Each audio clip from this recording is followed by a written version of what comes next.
Video of AppsRhino dashboard.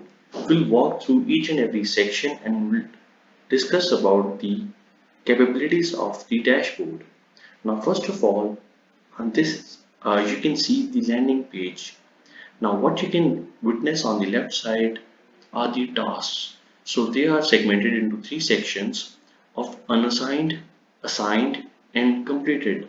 Now, one thing to note, this is a demo dashboard and all the data, if there is any, is dummy. So the data might be inconsistent, but yeah, so functions are completely explained.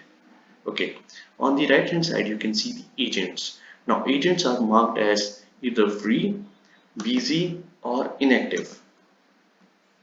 Now, what you'll see in the middle is the map. So on this map, you'll be able to track down all your agents at any given point of time. Whether they are at Clinton Hill or Prospect Heights or Boram Hill, you'll be able to track them down. You also have the capability to shift it to the satellite view. Alright, now moving on, we move towards the customer section. Now we also have this feature, we can just hide the side menu and you can expand it. If you go through the customers, you'll be able to see there are filters on the top from where you can choose various filters, like you can see your active customers or your blocked customers. Now the blocked customer feature is really important. Now, considering the scenario that if a customer is creating a lot of nuisance on the platform, you can just simply block him from the dashboard, so he will not be able to use his credentials to use the application any further. Each customer is being allotted with the customer ID, and they have some other details like photographs, email, phone number, their address, their company if they are mentioned, and then there is a button for action from where you can block them. You can edit the details if customers calls you up and tells you, right, hey, I don't use the email a lot, can you please change the email address for me. If he's not tech savvy, you can do that for him. You can delete the customer from the system as well if you want to, and then you have the option to add the customers, though it's always recommended that you ask customers to directly sign up from the application. Now if you are shifting your software from one to another and you are coming to AppsRhino, we also provide the import option. Now, considering that in mind, we also provide export option. Now, for each customer ID, you can see the whole customer details, their full details, then the order history, how many orders they have placed. Probably there is none because this is the dummy data. And in analysis as well, you can see how many orders this customer has placed, the total orders value for that particular customer, average rating that he has received from the various agents that have delivered to him, and average rating given by him to various drivers. And then you can see the last order details as well. When did he place the last order? What was the last order price? Moving on to the agent section. So it works quite similar to the customer section. However, there are a couple of things that are different. For example, if we talk about the filters, now we have provided a lot of filters, like apart from even active and blocked, we also provide you can see the available agents who are signed up on the application as well as mark them available. You can see them here. Offline agents will be those who are not currently using the application and they have chosen to be off duty. In transit are the agents who are currently on a task and delivering something. Now, if you see the rest of the things, it's quite simple, like customer, like you can see their email, their phone number. Now, this is an interesting factor that has been included in the team. We'll talk about it more later. Status would be like active or blocked, then what kind of device they are using, the device version, and you can also block them from here. So just remember, we'll be talking about the team in a couple of minutes. So moving on to offerings.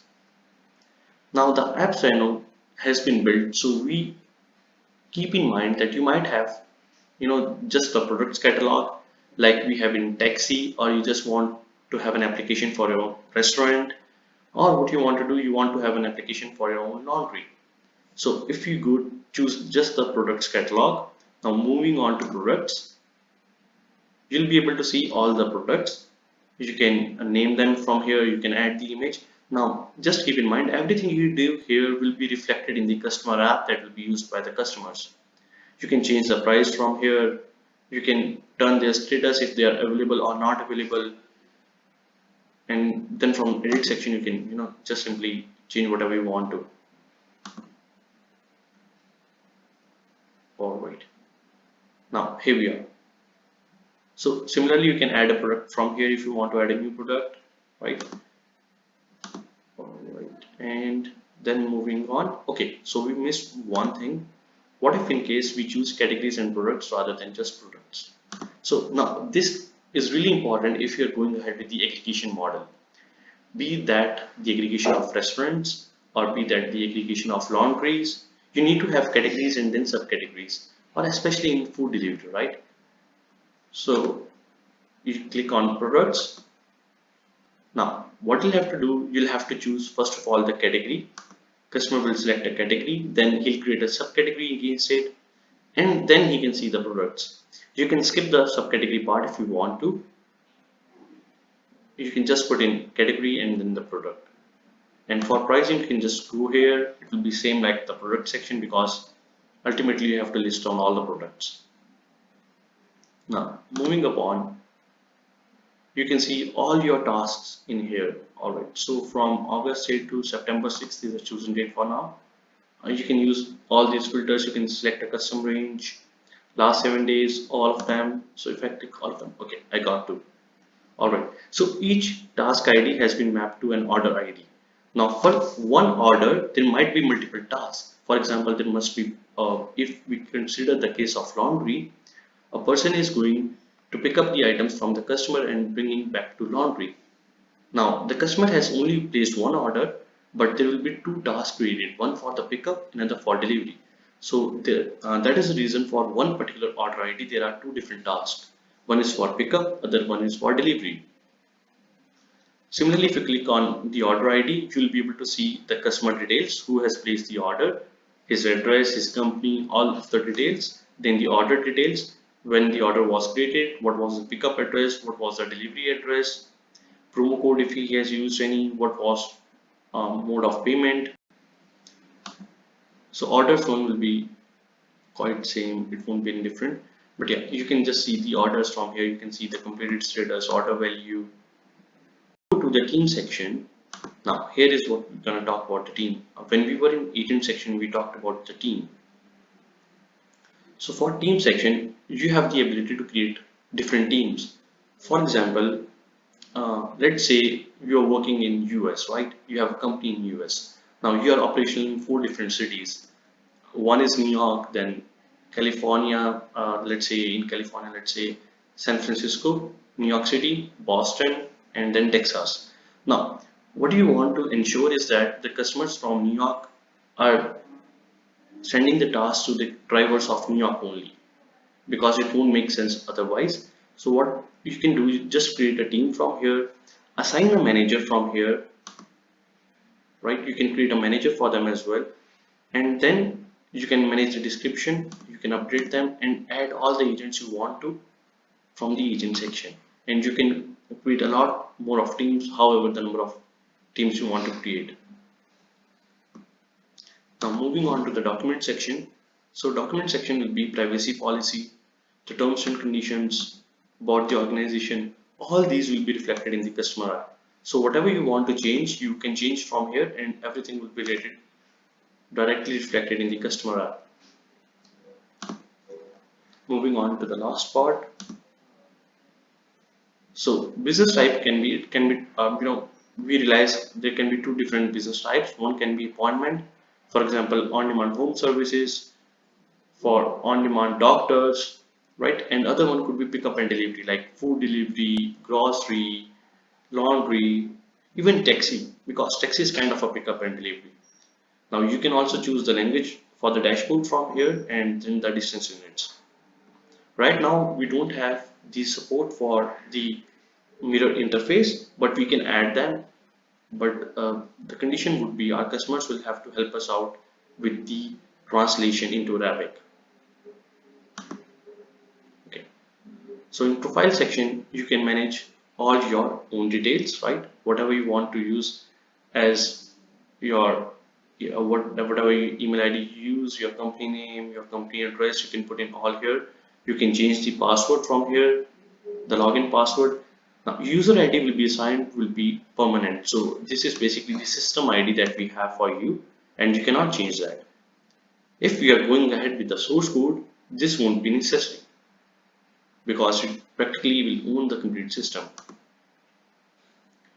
Now, in task allocation, we use manual allocation as well as automatic allocation. In case of automatic allocation, if we choose to turn it on, there can be 5 different possibilities. One could be, sending request to just one of the agents, right? Probably who's nearby, or maybe, depending upon the situation. Then you can send to all of them, irrespective of the distance. Then there is send in a batch. Now this is the most widely used throughout the world. Now what happens in send in a batch would be, you assign a particular distance. For example, you want to send a request within the radius of say 3 or 4 kilometers. Now whatever the number of drivers there are in the system within this particular radius, say 3 or 4 kilometers, they all will receive the request and any one of them can accept and then move on. However, if there is no driver in that particular zone, there will be a retry. You can choose the retries as well, and the radius will be incremented by whatever number you want. So for example, you can increment the radius by 2 kilometers or 3 kilometers. So instead of looking within just 4 kilometers, now the system will search in 7 kilometers. Then you can also define the time, for particular batch, that you have to look within 4 kilometers for 30 seconds. If you don't find any one of them, start looking in 7 kilometers zone. Round robin one is, yeah, you can use that, but it's only if you have enough drivers and you want to make sure all your drivers are receiving equal number of requests. And it won't consider if you are in a particular, if you are very far away, it will consider that, but it will not consider the distance of say 1 or 2 kilometers. Now there is an assign the nearest driver. Now this one is a forceful assignment, and what will happen would be the nearest driver will be allotted the task. He will not have the option to either accept or reject the request. So the nearest one will get the request, he'll have to pick up and deliver the task, or whatever it might be, an appointment as well. But again, this is a forceful assignment, so most of the people refrain from using it. Now let's talk about geofencing. Now geofencing is again a very real important point. We just want to make sure, for example, if we take the scenario of 2 different cities, let's again say New York and Boston. Now you also know the cost of living is quite different in 2 cities, right? So you cannot charge your customers from both cities the same amount, or let's say even in multiple countries if you want. So you can create a geofence around a city and define the pricing for that particular section, and you can then create another geofence for another city and create pricing for that. One of the really good examples for this one would be, like we can see on the airports, the prices for Uber are usually higher than those in the city.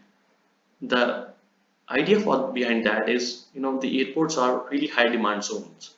So they also know that, the demand gonna be really high, so they create a geofence around it and increases the cost by there.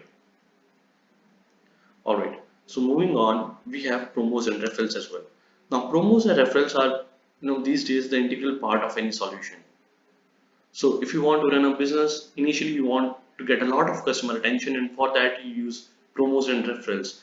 Promos will be pushed. You can just create a promo from here, and you can define like 50% on minimum purchase or $20 to your credit, whatever you want to add, you can do that from here. And referral works in a way, for example, there is a customer who is using your application. Now he wants to share it with his partner or his friend. Now he'll get some credit for that when he is getting some kind of benefit or coupon. So there are chances that he'll do it. Now the agent app, there are certain things that you can change in the agent app from here. For example, whatever the option you want to give them. You want to give them the acknowledge, you want to give them the accept or decline option. You can see here. So if you give them just the acknowledge option, there won't be any decline or reject option. If you use accept or decline, then it will look like something like this. Then there are few milestones that you can select if you want to be there in your application. If you want to show the arrive button, that agent have to mark that he has arrived, then he can proceed. Then there are some action blocks. He can, after the completion of the task, what do you want? Do you want the the agent to add the notes? Do you want him to add the images? Do you want to add in the signature for the customers? Do you want him to add the image caption? So you can just choose from here. And depending upon the customer's requirement, we can make them mandatory as well. Now the agent schedule part. So you can manage all your drivers by yourself, or you can give them the option to manage their own schedule. Usually if they are the freelancers, you would like to give them the ability to manage their own schedule. However, if they are your employees, you would like to maintain their schedule for them and you don't want to give them that ability. So you can maintain everything from here. Okay. Moving on from communications, it will be notifications. What kind of notifications you want to send? Do you want to send an SMS? Do you want to send an email? And do you want to send an SMS for when the request is received, when the agent has started? So you can just choose from here. And then also you can choose to send an email. So there are some customers who might prefer, they want to send an email. So you can just write down the message here and just send the emails. So view of the dashboard, and in case of any queries or concerns, kindly contact us at contact@appsrhino.com or visit our website www.appsrhino.com, or you can call us at +1, that would be the country code 718-717-2666. Thank you for watching.